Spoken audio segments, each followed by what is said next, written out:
प्राचीन काल में एक सिद्ध तपस्वी आर्षि आर्यन हिमालय की कंदराओं में तपस्या करते थे। उनकी तपस्या इतनी प्रबल थी कि देवगण भी उनके प्रभाव से चकित रहते थे।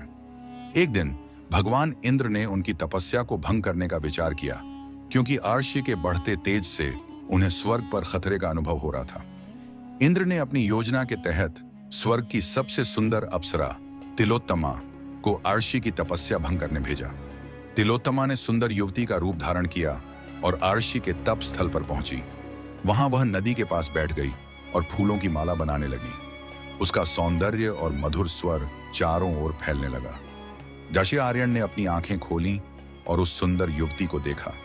उन्होंने शांत स्वर में पूछा, हे कन्या, तुम कौन हो और इस निर्जन स्थान पर क्यों आई हो? युवती ने उत्तर दिया, हे अर्षिवर, मेरा नाम सुमति है। मैं पास के गांव से आई हूं। जंगल में रास्ता भटक गई हूं और यहां आपकी शरण में आई हूं। ऋषि ने उसे तपोभूमि में शरण दी और कहा, तुम यहां सुरक्षित हो, लेकिन ध्यान रहे, यह स्थान तप और साधना का है।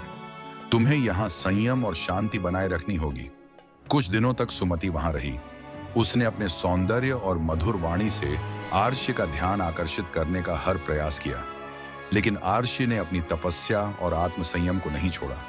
एक दिन सुमति ने रोते हुए कहा, हे ऋषिवर, मैं आपसे एक प्रश्न पूछना चाहती हूँ। क्या आप मनुष्य नहीं हैं? क्या आपके हृदय में प्रेम और कामनाओं का कोई स्थान नहीं है? ऋषि मुस्कुराए और बोले, हे कन्या, मनुष्य होने का अर्थ केवल वासना का दास बनना नहीं है। आत्म संयम और आत्मज्ञान मनुष्य को देवता के समान बना देते हैं।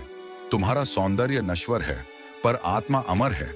जो व्यक्ति अपनी इंद्रियों पर विजय पा लेता है, वही सच्चा ज्ञानी है। यह सुनकर सुमति का रूप बदल गया और वह तिलोत्तमा के वास्तविक स्वरूप में प्रकट हो गई।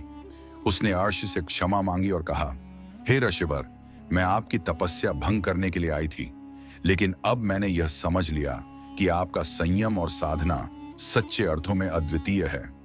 ऋषि ने तिलोत्तमा को आशीर्वाद दिया और कहा, हे अप्सरा, आत्म संयम और तपस्या जीवन के वास्तविक मार्ग हैं। जाओ और यह ज्ञान स्वर्ग में सभी को बताओ। इस प्रकार आर्षि आर्यन की तपस्या और संयम ने न केवल स्वर्ग को प्रभावित किया, बल्कि तिलोत्तमा को भी आत्मज्ञान की राह दिखाई। यह कथा सिखाती है कि आत्म संयम और आत्मज्ञान से बड़े प्रलोभनों को भी हराया जा सकता है।